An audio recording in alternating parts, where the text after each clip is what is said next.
ਨਾ ਤੋਂ ਹੀ ਤੁਹਾਨੂੰ ਪਤਾ ਲੱਗ ਗਿਆ ਹੋਵੇਗਾ ਕਿ ਅੱਜ ਦੀ ਇਸ ਵੀਡੀਓ ਦੇ ਵਿੱਚ ਅਸੀਂ ਗੱਲ ਕਰਨ ਜਾ ਰਹੇ ਹਾਂ ਦੁਨੀਆ ਦੀ ਸਾਰਿਆਂ ਤੋਂ ਵੱਡੀ ਇਮਾਰਤ ਦੇ ਬਾਰੇ, ਬਿਲਡਿੰਗ ਦੇ ਬਾਰੇ। ਯਾਨੀ ਅਸੀਂ ਗੱਲ ਕਰਾਂਗੇ ਬੁਰਜ ਖਲੀਫਾ ਦੇ ਬਾਰੇ ਤੇ ਤੁਹਾਨੂੰ ਦੱਸਾਂਗੇ ਅਜਿਹੇ ਫੈਕਟਸ ਜਿਹੜੇ ਕਿ ਤੁਹਾਨੂੰ ਯਕੀਨਨ ਬੁਰਜ ਖਲੀਫਾ ਦੇ ਬਾਰੇ ਨਹੀਂ ਪਤਾ ਹੋਣਗੇ। ਚਲੋ ਫਿਰ ਸ਼ੁਰੂ ਕਰਦੇ ਹਾਂ। ਬੁਰਜ ਖਲੀਫਾ ਦਾ ਇਹਦਾ ਪਹਿਲਾ ਨਾਂ ਸੀ ਜੀ ਬੁਰਜ ਦੁਬਈ। ਬੁਰਜ ਖਲੀਫਾ ਦੁਬਈ ਦੇ ਵਿੱਚ ਹੈ ਤੇ ਇਹ ਇਨਸਾਨ ਦੀ ਬਣਾਈ ਹੋਈ ਹਿਸਟਰੀ ਦੀ, ਤਾਰੀਖ ਦੀ ਸਾਰਿਆਂ ਤੋਂ ਵੱਡੀ ਬਿਲਡਿੰਗ ਹੈ। ਬੁਰਜ ਖਲੀਫਾ ਜਿਹੜਾ ਹੈ ਇਹਦੀ ਜਿਹੜੀ ਤਾਮੀਰ ਹੈ ਇਹਦਾ ਆਗਾਜ਼ 21 ਸਤੰਬਰ 2004 ਨੂੰ ਬੁਰਜ ਦੁਬਈ ਦੇ ਨਾਂ ਤੋਂ ਹੋਇਆ। ਹੁਣ ਤੁਹਾਨੂੰ ਦੱਸਦੇ ਹਾਂ ਕਿ ਇਹ ਕਿੱਡੀ ਉੱਚੀ ਹੈ। ਬੁਰਜ ਖਲੀਫਾ ਦੀ ਕੁੱਲ ਜਿਹੜੀ ਹਾਈਟ ਹੈ ਉਹ ਹੈ 828 ਮੀਟਰ, ਜਦਕਿ ਇਹਦੇ ਵਿੱਚ ਜਿਹੜੀਆਂ ਮੰਜ਼ਲਾਂ ਨੇ ਉਹ 162 ਨੇ। ਯਾਨੀ ਇਸ ਤਰ੍ਹਾਂ ਤੁਸੀਂ ਆਖ ਸਕਦੇ ਹੋ ਕਿ ਦੁਨੀਆ ਦੇ ਵਿੱਚ ਸਾਰਿਆਂ ਤੋਂ ਬਹੁਤੀ ਮੰਜ਼ਲਾਂ ਵਾਲੀ ਇਹੋ ਹੀ ਇਮਾਰਤ ਹੈ। ਹੁਣ ਬੁਰਜ ਖਲੀਫਾ ਅੰਦਰ ਹੀ ਦੁਨੀਆ ਦੀ ਸਾਰਿਆਂ ਤੋਂ ਤੇਜ਼ ਲਿਫਟ ਵੀ ਲਾਈ ਗਈ ਹੈ ਤੇ ਤੁਹਾਨੂੰ ਦੱਸੀਏ ਕਿੰਨੀ ਸਪੀਡ ਦੇ ਨਾਲ ਚੱਲਦੀ ਹੈ।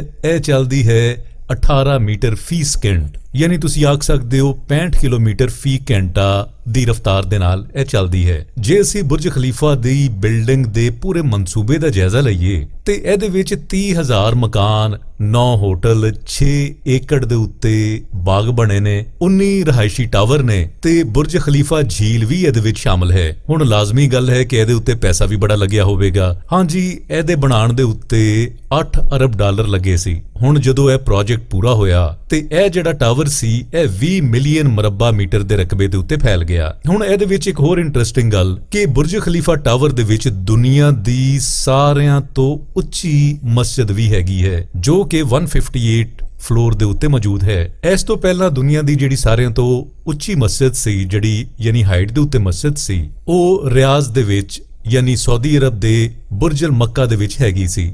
ਹੁਣ ਇਸ ਏਰੀਏ ਦੇ ਵਿੱਚ ਯਾਨੀ ਮਸ਼ਰਕ ਵਸਤਾ ਦੇ ਵਿੱਚ ਜਿਹੜੀ ਸਾਰਿਆਂ ਤੋਂ ਵੱਡੀ ਬਿਲਡਿੰਗ ਸੀ ਉਹ ਸੀ ਇਹਰਾਮ ਮਿਸਰ, ਜਿਹੜੀ ਕਿ 3000 ਸਾਲ ਤੱਕ ਸਭ ਤੋਂ ਉੱਚੀ ਬਿਲਡਿੰਗ ਰਹੀ। ਪਰ ਸਨ 1300 ਦੇ ਵਿੱਚ ਲਿੰਕਨ ਕੈਥੇਡਰਲ ਦੀ ਤਮੀਰ ਤੋਂ ਬਾਅਦ ਇਹਦਾ ਪਹਿਲਾ ਨੰਬਰ ਖੋਇਆ ਗਿਆ ਸੀ। ਹੁਣ ਬੁਰਜ ਖਲੀਫਾ ਦੀਆਂ 160 ਮੰਜ਼ਲਾਂ ਤੱਕ ਜਾਣ ਲਈ ਇਸ ਬੁਰਜ ਦੀ ਸੈਰ ਲਈ ਆਉਣ ਵਾਲਿਆਂ ਲਈ ਵਕਫੇ ਤੋਂ ਵੱਖੋ-ਵੱਖ ਖੁਸ਼ਬੂਆਂ ਵੀ ਆਉਂਦੀਆਂ ਰਹਿੰਦੀਆਂ ਨੇ। ਹੁਣ ਇਸ ਮਕਸਦ ਲਈ 18 ਜਗ੍ਹਾ ਦੇ ਉੱਤੇ ਵੱਖੋ-ਵੱਖ ਖੁਸ਼ਬੂਆਂ ਦੇ ਵੱਖੋ-ਵੱਖ ਅਤਰਾਂ ਦਾ ਛਿੜਕਾਅ ਕੀਤਾ ਜਾਂਦਾ ਹੈ, ਜਿਹੜਾ ਕਿ ਆਉਣ ਵਾਲਿਆਂ ਵਾਸਤੇ ਇੱਕ ਡਿਫਰੈਂਟ ਸ਼ੈ ਹੈ, ਇੱਕ ਖੂਬਸੂਰਤ ਤੇ ਖੁਸ਼ਗਵਾਰ ਸ਼ੈ ਹੈ। ਜਦੋਂ ਬੁਰਜ ਖਲੀਫਾ ਨੂੰ ਬਣਾਇਆ ਗਿਆ ਤੇ ਦੁਨੀਆ ਦੀਆਂ ਵੱਡੀਆਂ ਤੇ ਉੱਚੀਆਂ ਕਰੇਨਾਂ ਨੂੰ ਇਸਤੇਮਾਲ ਕੀਤਾ ਗਿਆ। ਇੱਕ ਕਰੇਨ ਦਾ ਵਜ਼ਨ ਜਿਹੜਾ ਸੀ ਉਹ 25 ਟਨ ਤੋਂ ਬਹੁਤਾ ਸੀ। ਹੁਣ ਬੁਰਜ ਖਲੀਫਾ ਜਿਹੜਾ ਹੈਗਾ ਇਹ ਜ਼ਮੀਨ ਦੇ ਉੱਤੇ ਅਮੂਦੀ ਸ਼ਕਲ ਦਾ ਯਾਨੀ ਖਲੋਤੀ ਹੋਈ ਸ਼ਕਲ ਦਾ ਸਾਰਿਆਂ ਤੋਂ ਵੱਡਾ ਸ਼ਹਿਰ ਹੈ, ਜਿਹਦੇ ਵਿੱਚ ਇੱਕ ਟਾਈਮ ਦੇ ਉੱਤੇ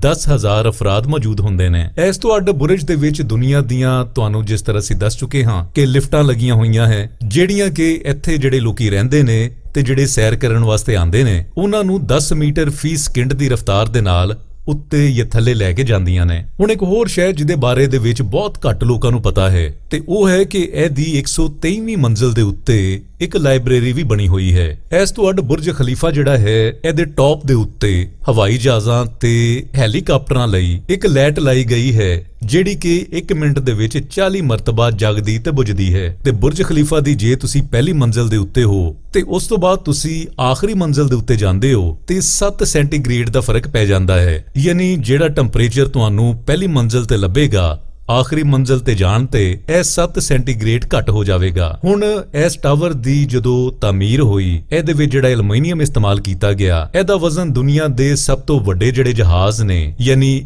A380 ਇਹਦਾ ਵਜ਼ਨ ਇਹਨਾਂ 5 ਤਿਆਰਿਆਂ ਦੇ ਬਰਾਬਰ ਸੀ। ਤੇ ਹੁਣ ਇਹ ਸਵਾਲ ਪੈਦਾ ਹੁੰਦਾ ਹੋਵੇਗਾ ਕਿ ਏਡੀ ਵੱਡੀ ਤੇ ਇੰਨੀ ਉੱਚੀ ਬਿਲਡਿੰਗ ਦੀ ਸਫਾਈ ਉਹ ਕਿਸ ਤਰੀਕੇ ਦੇ ਨਾਲ ਮੁਮਕਿਨ ਹੁੰਦੀ ਹੋਵੇਗੀ। ਤੁਹਾਨੂੰ ਦੱਸੀਏ ਕਿ ਸਿਰਫ ਬੁਰਜ ਖਲੀਫਾ ਦੀਆਂ ਜੇ ਸਾਰੀਆਂ ਬਾਰੀਆਂ ਹੀ ਸਾਫ਼ ਕਰਨੀਆਂ ਹੋਣ ਤੇ ਉਹਦੇ ਲਈ 120 ਦਿਨ ਲੱਗਦੇ ਨੇ। ਤੇ ਇੱਕ ਜਿਹੜੀ ਸਭ ਤੋਂ ਵੱਖਰੀ ਤੇ ਨਵੇਕਲੀ ਗੱਲ ਹੈ ਉਹ ਹੈ ਕਿ ਤੁਸੀਂ ਬੁਰਜ ਖਲੀਫਾ ਦੇ ਉੱਤੇ ਸੂਰਜ ਦੇ ਗਰੂਬ ਹੋਣ ਦਾ ਮੰਜ਼ਰ ਇੱਕ ਦਿਨ ਦੇ ਵਿੱਚ 2 ਵਾਰੀ ਵੇਖ ਸਕਦੇ ਹੋ। ਯਾਨੀ ਇਹਦਾ ਪਹਿਲਾ ਮੰਜ਼ਰ ਜਿਹੜਾ ਹੈ ਬੁਰਜ ਖਲੀਫਾ ਦੀ ਪਹਿਲੀ ਮੰਜ਼ਿਲ ਤੋਂ ਤੇ ਦੂਜਾ ਮੰਜ਼ਰ ਤੁਸੀਂ ਜਾ ਕੇ ਵੇਖ ਸਕਦੇ ਹੋ ਇਹਦੀ ਆਖਰੀ ਮੰਜ਼ਿਲ ਤੇ। ਉਮੀਦ ਕਰਦੇ ਹਾਂ ਤੁਹਾਨੂੰ ਇਹ ਵੀਡੀਓ ਪਸੰਦ ਆਈ ਹੋਵੇਗੀ।